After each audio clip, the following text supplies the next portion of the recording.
Alright, so last time we're talking about erythropoiesis. Today we are going to talk about its regulation. So the total mass of red blood cells should always be within normal limits.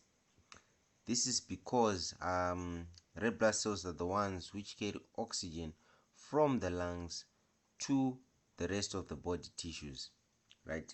They should always be in the right quantity. They shouldn't be too little, they shouldn't be too much. This is because if they are too little, the body becomes hypoxic, and if they are too much, that is, they are numerous, they will be too much in the blood and to lead to impediment of blood flow, right? So how then does the body regulate the amount of red blood cells which are produced? There's a hormone called erythropoietin, which is the primary regulator of erythropoiesis, right? So this is a glycoprotein with 165 AA residues and 4 oligosaccharide chains which are necessary for its function. So it works via a negative feedback mechanism. Let's say, for example, one loses blood or becomes hypoxic, right? Or develops anemia. Erythropoietin counteracts these low levels of blood and hypoxic states by increasing the synthesis of hemoglobin and increasing the red blood cell production, which will ultimately counteract the loss of blood and the hypoxic states, right? It also works, let's say, for example, when the red blood cell count is high. It counteracts this high level of red blood cells by reducing its amount, right? So when it reduces in amount, it thereby leads to erythropoietic activity in the bone marrow to decrease. It leads to the decrease in erythropoietic activity in the bone marrow, which will lead to a reduction in the amount of red blood cells, which will thereby lead to a restoration to the baseline of red blood cells in the blood. So how does erythropoietin do it, right? It does this by increasing the number of erythropoietin sensitive committed cells in the bone marrow, since in the bone marrow that's where erythropoiesis happens, as we said last time in the erythropoiesis video. So it increases the number of erythropoietin sensitive committed cells, that is progenitor cells,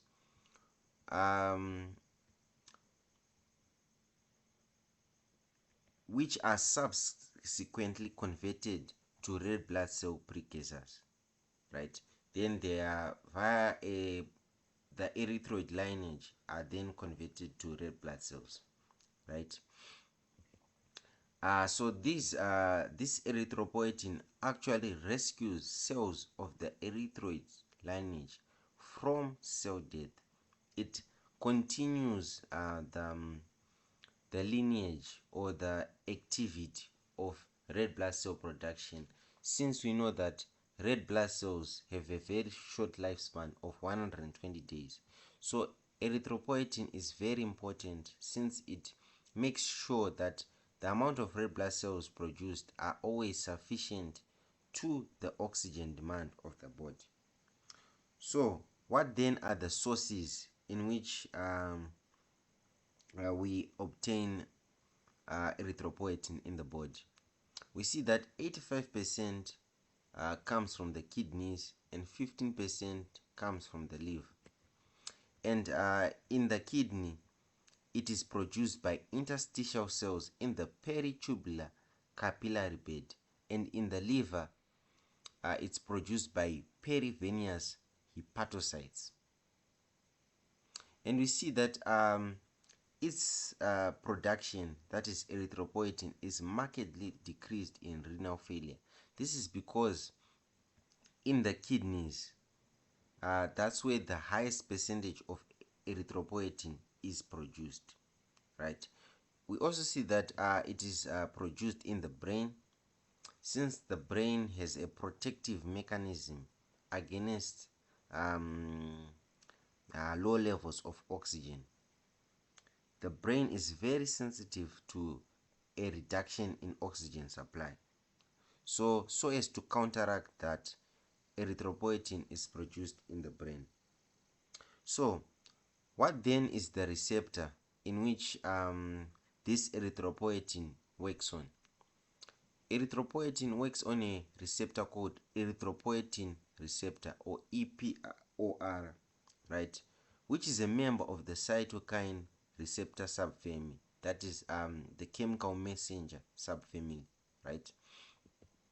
It is a 2% kilodalton protein receptor that is bound to JAK2 protein, which has tyrosine kinase activity, right?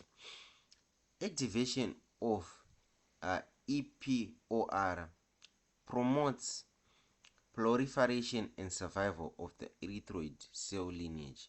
As we can see in this diagram, erythropoietin works on EPOR, and after which we will get survival of the erythroid lineage, we get proliferation, maturation, and feedback inhibition of the process of erythropoiesis, right? It works via the JAK2 proteins. Okay, now what are the other regulators of red blood cell production? We see that tissue oxygenation is one of the most, or the second essential regulator of red blood cell production, right? It is triggered by conditions that decrease the quantity of oxygen, that is regulation of red blood cells. It's triggered by conditions that decrease the quantity of oxygen transported to tissue, right? And this results in the increase of red blood cell production, as we can see in this diagram. A decrease in tissue oxygenation, and these are some of the factors that decrease tissue oxygenation, such as low blood volume, anemia, low hemoglobin, poor blood flow, and pulmonary disease. All these are factors which result in a decreased tissue oxygenation. So when there is a decreased tissue oxygenation, we see that the feedback increases the amount of erythropoietin produced in the liver, in the kidneys, sorry, and this erythropoietin then works on the erythroid lineage, leading to an increased production of red blood cells. If there then is an increased production of red blood cells, it will lead to the inhibition of erythropoietin, and so on. It's kind of a closed loop in which when tissues are fully oxygenated, there's a decreased erythropoietin activity, and if tissue oxygenation is low, erythropoietin is produced in high quantities, and it stimulates more of this red blood cell production, right? Okay, so finally we see that since red blood cells have a hemoglobin part, its synthesis should be regulated, right? So we see that in the body there are things which stimulate and there are things which inhibit hemoglobin synthesis. The first one, the major stimuli, is hypoxia, which are hypoxic states where the partial pressure of oxygen is low in blood. The second stimulator, these are androgens and cobalt salts, for example testosterone, as we said. It's a androgen which stimulates the production of red blood cells in men. That's why they have a higher red blood cell count. Then thirdly, we have alkalosis. That is when one is at high altitude. It stimulates again red blood cell production, as the body um, will be trying to adjust to the low pressure of oxygen, so it produces more red blood cells so that it can supply sufficient amounts of oxygen to the whole body, right? Then we have adenosine and prostaglandins. These again are stimulants of hemoglobin synthesis. That's how they regulate this, regulate by increasing the amount of hemoglobin synthesis. Then again alkalosis, this is a mistake. Then catecholamines, finally. These are the group of hormones responsible for fight or flight. That is epinephrine or adrenaline and dopamine, right? These, however, inhibit hemoglobin synthesis, right? So yeah, that's all for this video. In the next video, we're going to talk about maturation of red blood cells, and we are going to focus mainly on vitamin